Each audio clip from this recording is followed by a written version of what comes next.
Hello. This is a video presentation of Chapter 10, the cost of capital. As a basis for the presentation, we're using the problem exercise solutions. Again, the cost of capital is basically a review of previous chapters, as we're basically taking the cost of equity and the cost of debt, looking at it from a different direction, and then combining it to calculate the weighted average cost of capital for the firm.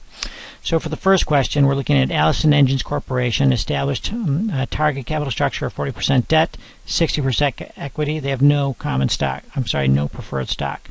Current market price is $36. Last dividend at D0, 280. Expected growth is 8%. Allison must issue new common stock with a flotation of 10%. We haven't done many of those. 1. What is Allison's cost of new outside capital? And then 2. Given a cost of debt of 8%, find the WACC. Alright, the tax rate is 80% for our calculation pleasure. Alright, so A, what is Allison's new outside equity? So what we're going to do here is use the discounted cash flow model. So first of all, we need to get our dividend. DO is 2.8 and 1.08 is the growth in the dividend, so this is D1. Then in the denominator, we have the price minus the flotation cost. So 1 minus the 10% flotation cost times the current price of 36 gives us our current price, or the price we'll receive when we sell new common stock after flotation cost. In addition to that, we add the capital appreciation, 8%. So doing this calculation, we end up with a new equity cost of 17.3% for Allison Engines, which solves the first question.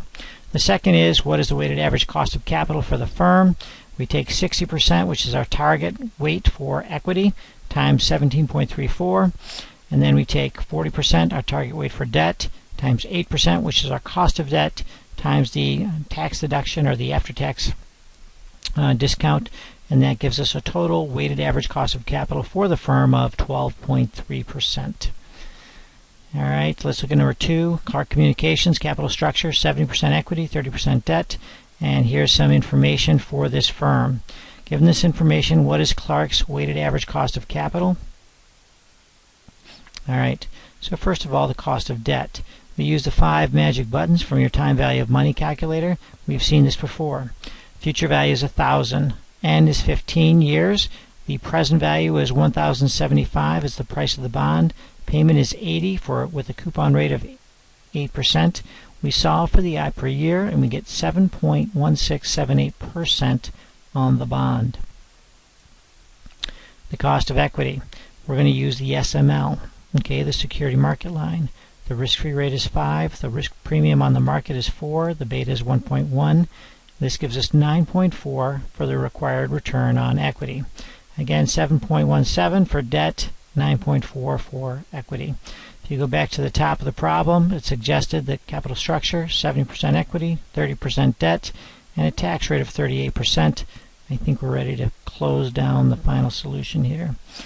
Weighted average cost of capital, 30% is debt. The cost of debt is 7.717. The after-tax component then on equity is 70% in equity. The cost of equity is 9.4. We do a little math and we get a weighted average cost of capital of 7.91. Pretty straightforward stuff, right? You just got to stay with it and make sure you don't make any errors, but it is pretty straightforward. Alright, final question here is, Davies recently hired you as a consultant, estimated the firm's weighted average cost of capital. So again, same type of calculation that we saw before. In this one, we have the layout of the solution. If you go all the way down to the equity weight, all the way down to this point right here, all this is given information. All given information. So we're going to calculate our bond yield. It doesn't show it this time, but it's the same as we've done it every other time. Future value is 1,000, right? Maturity on the bond is 20. The coupon rate is 8. And we just stick these numbers into the 5 magic buttons. We calculate a bond yield of 7.51. Alright, in this case our tax rate is 40%. So we take 60% of 7.51 and that gives us our after-tax cost of debt. The cost of equity is security market line. Security market line, you have a risk-free rate of 4.5. You have a risk premium of 5.5 times a beta of 1.2. 1.2 times 5.5 is 6.6 plus 4.5 is 11.1. You stick these values into your weighted average cost of capital equation, and you pull out an 8.79% as the weighted average cost of capital. So your projects need to earn 8.79% in order to be profitable. If they earn 8.79% or more, it's probably a good project. If it earns 8.79% or less, you probably don't want to do it. And that is what we're going to talk about in Chapter 11. Alright, this ends the problem exercise solution. If you have any questions, please let me know through email or post a question on the discussion board. Have a great day.